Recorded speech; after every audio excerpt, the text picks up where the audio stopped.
बिस्मिल्लाहिर्रहमानिर्रहीम। अस्सलाम वालेकुम। मोहम्मद बाकिर आपकी खिदमत में हाजिर है। आप देख रहे हैं हमारा यूट्यूब चैनल थाल फूड सीक्रेट। और आज जो मैं रेसिपी लेकर हाजिर हुआ वो शिकार के गोश्त की फ्राई सालन वाली रेसिपी लेकर हाजिर हुआ। ये शिकार का फ्राई वाला गोश्त कैसे बनाया जाता है और ये बनाने के लिए हमें किन किन चीज़ों की ज़रूरत होती है। वीडियो शुरू करने से पहले अगर आपने अभी तक हमारा चैनल सब्सक्राइब नहीं किया तो हमारे चैनल को सब्सक्राइब करें, और अगर वीडियो अच्छी लगे तो दोस्तों और फैमिली मेम्बर के साथ शेयर करें। अगर आप हमारी वीडियो को फेसबुक पेज से देख रहे हैं तो हमारे पेज को फॉलो करें। परिंदों का गोश्त बनाने के लिए सबसे पहले मैंने गोश्त को बारीक बारीक काट लिया है। आज मैं परिंदों का गोश्त फ्राई बनाने जा रहा हूँ। वीडियो को मुकम्मल वॉच करें। सबसे पहले परिंदे का गोश्त देचकी में शामिल कर लेंगे। परिंदों का गोश्त शामिल करने के बाद तकरीबन आधा किलो टमाटर और तकरीबन 250 ग्राम प्याज। मुझे ग्रेवी ज़्यादा चाहिए, इसी वजह से मैं ज़्यादा प्याज टमाटर शामिल कर रहा हूँ। सभी चीज़ें एक साथ शामिल कर लेंगे।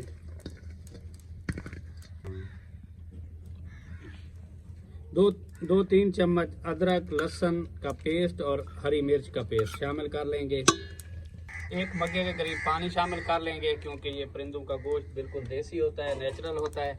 ये गलने में थोड़ा सा वक्त लेगा। पानी शामिल करने के बाद एक बार चम्मच की मदद से मिक्स कर लेंगे। अभी ड्राई मसाले नहीं शामिल कर रहे, नमक भी नहीं शामिल कर रहे। इसी तरीके से मिक्स करके इसे ढक कर गलने तक पका लेंगे। अच्छे तरीके से मैंने मिक्स कर लिया है। अभी नमक भी मैंने शामिल नहीं किया। पानी शामिल करके अच्छे तरीके से मिक्स करके ऊपर ढक देना है और चूल्हे पे चढ़ा देना है। बिस्मिल्लाहिर्रहमानिर्रहीम। परिंदों के गोश्त को गलने तक पका लेंगे। ये गलने में तकरीबन 30 से 35 मिनट लेगा। 30 से 35 मिनट इसे ढककर पकाएंगे। बाद में इसमें ड्राई मसाले नमक वगैरह शामिल करेंगे। अभी कुछ भी नहीं शामिल करना।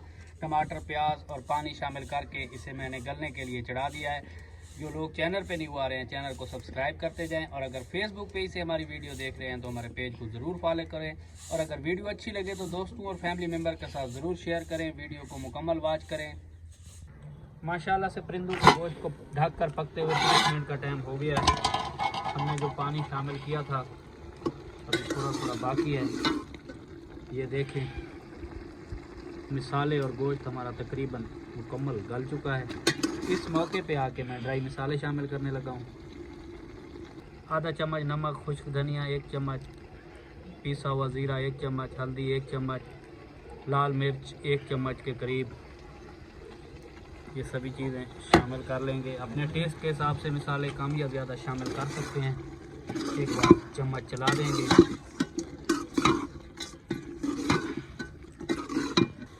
माशाल्लाह से मुकम्मल तौर पर पानी खुश्क हो चुका है। ये देखें, अब इस मौके पे ऑयल शामिल करने लगे हैं। ये वाले 2 चम्मच मैं ऑयल शामिल करने लगा हूँ। अपने हिसाब से कम या ज़्यादा शामिल कर सकते हैं। बिस्मिल्लाहिर्रहमानिर्रहीम। 3 चम्मच ऑयल मैंने शामिल कर लिया है। अब परिंदों के गोश्त को 10 से 15 मिनट ऑयल में अच्छे तरीके से भूनते हुए पकाएंगे। जो लोग चैनल पे नहीं आ रहे हैं हमारे चैनल को सब्सक्राइब करते जाएं। माशाल्लाह से ऑयल शामिल करने के बाद परिंदों के गोश्त को भूनते हुए मुझे 8-10 मिनट का टाइम हो गया है। माशाल्लाह से देखें कितना यमी सा लग रहा है। मज़ीद इसे मैं 8-10 मिनट भूनूंगा। ये बात वाज़ेह रहे कि परिंदों के गोश्त को जितना ज़्यादा भूनेंगे इसका टेस्ट उतना ज़्यादा आएगा। ये देखें, शुरू में आपको टमाटर और प्याज ज़्यादा लग रहे होंगे, लेकिन ये ग्रेवी कितनी ज़बरदस्त बनी हुई है। इसी वजह से मैंने प्याज और टमाटर का इस्तेमाल ज़्यादा किया है, ताकि रोटी या नान के साथ ग्रेवी भी अवेलेबल हो। माशाल्लाह से फ्राई परिंदों के गोश्त को मैंने 10 से 15 मिनट अच्छे तरीके से भून लिया है। ये देखें कितना भुना हुआ मसाला है, कितना रेड लग रहा है। अब चूल्हे से नीचे उतार के आप लोगों को डिश आउट करके दिखाते हैं। ये देखें कि फ्राई परिंदे हमारे कितने यमी लग रहे हैं। माशाल्लाह से फाइनल लुक देखें। परिंदों का गोश्त माशाल्लाह कितना भुना हुआ है, कितना यमी सा लग रहा है। आप भी इस आसान सी रेसिपी को अपने घर में ज़रूर ट्राई करें। यकीन माने बहुत मज़ेदार, बहुत लजीज बनते हैं।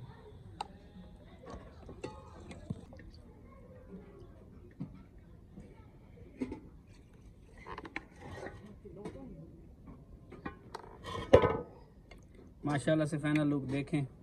भुने हुए परिंदे हमारे कितने प्यारे लग रहे हैं। अगर हमारी वीडियो अच्छी लगी हो तो हमारे चैनल को सब्सक्राइब करें और बेल आइकन के बटन को प्रेस करें ताकि हर नई आने वाली वीडियो बर वक्त आप तक पहुंच सके। दुआ में याद रखिए। मोहम्मद बाकिर को दीजिए इजाज़त। अल्लाह हाफ़िज़।